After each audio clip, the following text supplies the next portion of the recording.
Marley est à l'affût. Ce berger allemand, membre de l'équipe cynotechnique de Concarneau, cherche des victimes sous l'eau. Pour l'exercice, des plongeurs sont immergés. Contrairement aux idées reçues, l'odeur ne s'efface pas dans l'eau. Tout corps immergé dans l'eau, infime soit-elle, il y a des molécules odorifiantes qui refont surface. Une fois sorti de l'eau, le chien arrive à l'apercevoir. Bien sûr, la technique, pour avoir tous les éléments favorables pour l'animal et pour nous-mêmes, nous travaillons toujours dans cette technique-là, vent de face ou trois quarts face. C'est-à-dire que le chien, la molécule sort et là, elle remonte à son niveau. Jusqu'à maintenant, l'odorat des chiens n'était entraîné que pour retrouver des personnes disparues sur Terre, sous des décombres ou dans des environnements calcinés.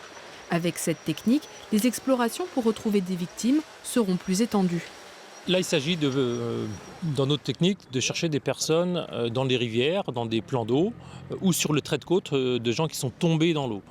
Il n'est pas question pour nous d'aller à plusieurs centaines de mètres ou plusieurs kilomètres en mer.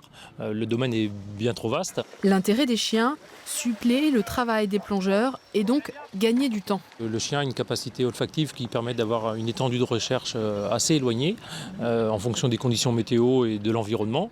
Et ça nous oriente vers une zone plus précise de recherche. À partir de là, les plongeurs vont pouvoir plonger et rechercher dans une zone assez précise. Des marins-pompiers de Marseille, des pompiers de Corse, du Luxembourg ainsi que des autres départements bretons sont venus découvrir cette technique d'investigation dont le Finistère est précurseur. En 2 ans d'application dans le département, les chiens ont été sollicités une dizaine de fois.